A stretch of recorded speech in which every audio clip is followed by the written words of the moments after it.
My name is Dr. Noreen Johnson. I'm a board-certified obstetrician gynecologist with 44 years of experience, and I've completed over 1,000 abortions. Today, I'm going to explain how the abortion pill works, which has been approved by the FDA to be taken up to the 10th week of pregnancy, although many abortion facilities use the pill off-label for weeks after that.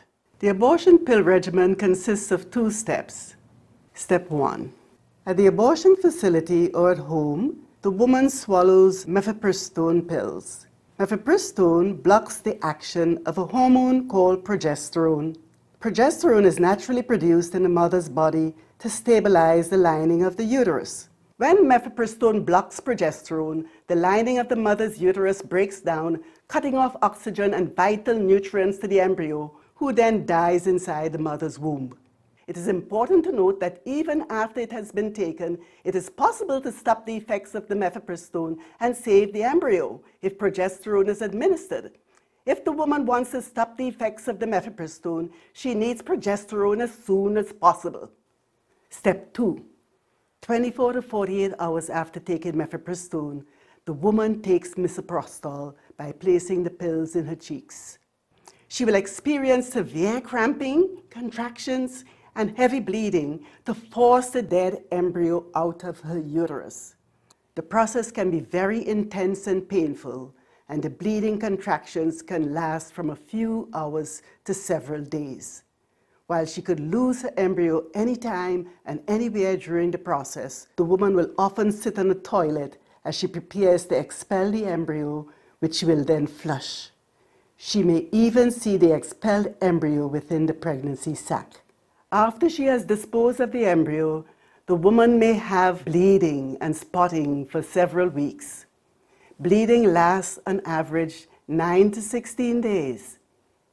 8% of women bleed more than 30 days, and 0.5% require hospitalization because of heavy bleeding. The failure rate increases as the pregnancy progresses. At 8 weeks or less, the failure rate is 2 to 6%. At 8 or 9 weeks, the failure rate is 4 to 6%. At 9 to 10 weeks, the failure rate is 7 to 9%. At 10 to 11 weeks, the failure rate is 13%. If failure occurs, she will usually be offered a surgical abortion in which the embryo or remaining tissue is removed using suction. For the mother, abortion pills often cause abdominal pain, nausea, vomiting, diarrhea, headache, and heavy bleeding. Maternal deaths have occurred, most frequently due to infection and undiagnosed ectopic pregnancy. Ectopic pregnancy is when implantation occurs outside the uterus, usually in the fallopian tube. My name is Dr. Beverly McMillan. I'm a board-certified obstetrician gynecologist with 45 years of experience, and I've completed around 500 abortions. Today, I'm going to explain a first trimester suction D&C abortion, also called vacuum aspiration abortion. This is typically used up to 14 weeks of pregnancy. When the woman goes to the facility for the abortion, she will lie on a table with her feet in stirrups, and she will be administered local anesthesia. The abortionist will place a speculum like this inside the vagina and open it, allowing the abortionist to see the cervix, the entrance to the uterus. The cervix is grasped with a long metal instrument to stabilize it. A series of metal rods called dilators, like these, which increase in thickness, are inserted into the cervix to dilate it, gaining access to the inside of the uterus where the fetus resides. The abortionist then inserts into the uterus a hollow plastic tube with a hole in it called a cannula and attaches it to suction. If the embryo is small enough, the cannula can be attached to a syringe, and manual suction alone will remove the embryo and placenta from the uterus. Otherwise, the cannula will be attached to a suction machine. The suction machine is turned on and the abortionist slowly rotates the cannula inside the uterus.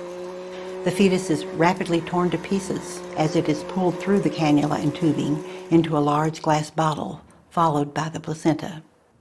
Sometimes smaller embryos are pulled through intact. Occasionally, the abortionist must remove the cannula and pull out body parts that have clogged the opening to complete the abortion. Once the abortionist thinks everything has been removed, she will sometimes use a long metal curette to scrape the lining of the uterus to make sure no parts are left behind. An incomplete abortion can cause infection or bleeding. Once the uterus is empty and the bleeding is under control and all the instruments are removed, the abortion is considered complete. But before the patient leaves, the tissue must be examined to make sure the placenta and all the body parts are accounted for. 2 arms, 2 legs, a spine, a skull. The risks of suction abortion include perforation or laceration of the uterus or cervix, potentially damaging intestine, bladder, and nearby blood vessels. Other risks include hemorrhage, infection, and in rare instances, even death. Future pregnancies are also at a greater risk for loss or premature delivery due to abortion-related trauma and injury to the cervix. My name is Dr. Kathy Altman. I'm a board-certified obstetrician-gynecologist with almost 33 years of experience, and I've completed over 500 abortions. Today I'm going to describe a second trimester surgical abortion called Dilation and Evacuation, or D&E. A D&E is generally performed between 14 and 22 weeks of pregnancy. Before a D&E abortion can be done, the cervix must be dilated slowly over 1 to 2 days with laminaria or a similar product. Laminaria is a type of seaweed that absorbs water and swells to several times its original diameter. When the woman undergoes the evacuation portion of the procedure, she lies on a table with her legs in stirrups. She may be given injections of local anesthetic in the cervix, IV conscious sedation, or general anesthesia. The abortionist uses a speculum to open the vagina and uses an instrument to stabilize the cervix. Metal dilators may be used to further open the cervix if needed. Once the cervix has been stretched open, a cannula attached to suction tubing is placed inside the uterus. The suction machine is then turned on and the amniotic fluid surrounding the fetus is suctioned out. The fetus is too large to fit through the cannula, so he or she must be removed in pieces with a clamp such as this Sofer clamp. A Sofer clamp is made of stainless steel and is about 13 inches long. At the tip, there are rows of teeth for grasping. The abortionist reaches into the uterus with the clamp and tries to grasp an arm or leg. Once the abortionist has a firm grip, she pulls forcefully in order to remove the limb. Piece by piece, the abortionist removes the arms and legs, followed by the head or the body, including the torso and pelvis, along with the intestines, the heart, and the lungs. The placenta is also removed. If the cervix has been overdilated, the body or even the entire fetus may be pulled out intact. Usually, the most difficult part of the procedure is extracting the fetus's head, which at 20 weeks is about the size of a large plum. The abortionist must open the clamp widely to grasp the head, and then crush it so that it will fit through the cervix. The abortionist knows he has crushed the skull when a white substance, the fetus's brains, leaks out through the cervix. The abortionist then removes the compressed head. Any remaining limbs, organs, bone fragments, or pieces of placenta not removed with the forceps are removed by scraping the uterine lining with a large curette or by reinserting the suction cannula. The abortionist then reassembles the fetal parts to make sure that there is nothing left inside the uterus which could cause infection or bleeding. Once all the parts have been accounted for, the bleeding has been controlled, and all the instruments have been removed from the vagina, the abortion is considered complete.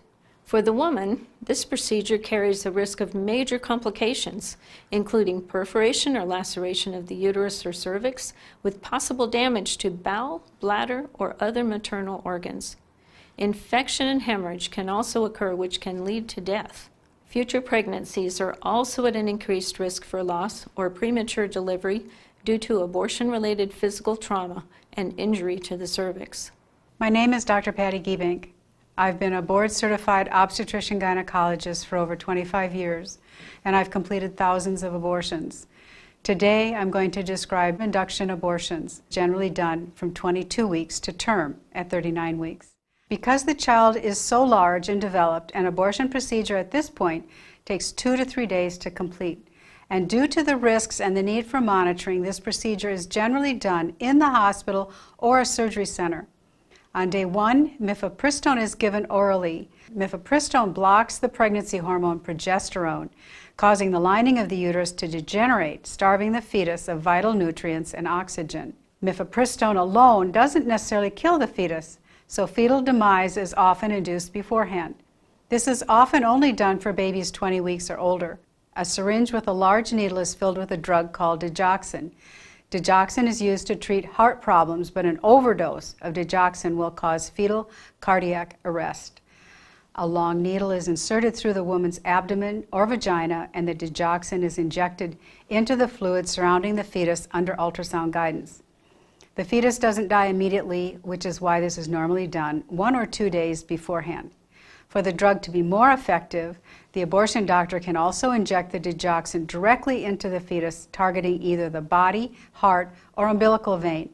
Potassium chloride can also be used to induce fetal demise more immediately. The fetus usually dies within 24 hours of the injection of digoxin. If the fetus doesn't die within 24 hours, the injection can be repeated. Death is normally confirmed by ultrasound before the start of delivery. On day 2, 24 to 36 hours after the mifepristone, the woman is given misoprostol either orally or vaginally, causing her to go into labor. The misoprostol dose can be repeated every 3 hours up to 5 times. Usually, after 24 hours of starting the misoprostol, the woman will vaginally deliver the fetus. If the woman is having trouble delivering, she may be given a synthetic hormone called Pitocin to promote labor. Once the fetus and the placenta have been delivered and the bleeding is under control, the abortion is complete. Complication rates increase as the fetus grows. The major complication from induced abortion is incomplete abortion, in which pieces of the fetus and placenta are left behind. This requires surgical intervention. Other complications include cervical laceration, infection, hemorrhage, uterine rupture, and even death. Future pregnancies are also at a greater risk for loss or premature delivery due to abortion-related trauma, including injury to the cervix. The purpose of an elective abortion is to ensure the delivery of a dead fetus. On the other hand, if a baby is wanted and the mother's health is in danger, the obstetrician induces labor or does a C-section and will have a neonatal specialist present to take care of the baby. As I mentioned in the beginning, I used to perform abortions. In fact, I helped to open the first abortion clinic in the state of Mississippi in 1975. At the time, I truly believed I was helping women. Over time, however, I realized that abortion doesn't just end a pregnancy, it ends the life of an innocent, unique human being. I initially stopped doing abortions to save my reputation. I was becoming known as a town abortionist, and I didn't want that. Later, however, I came to recognize the inherent value and dignity of all human life. That's when I truly saw the ugliness of abortion. One day, I looked at the remains of a 12-week-old baby boy that I had just aborted, and I thought to myself, what is the difference between this little boy and my own 4-year-old son? After the birth of my daughter, however, I realized that abortion doesn't just end a pregnancy, it kills an innocent human being. Such terms as zygote, embryo, or fetus are simply terms that refer to age, like infant, toddler, and adult, and do nothing to diminish the humanity of the child. As I cared for women in my OBGYN practice, I also learned how abortion harms women. Now I am a pro-life advocate. Now I am a pro-life advocate. I am now a pro-life advocate. I stopped doing abortions and I became a pro-life advocate. I am proof that anyone can change, No matter who they are or what they have done. Thank you for watching.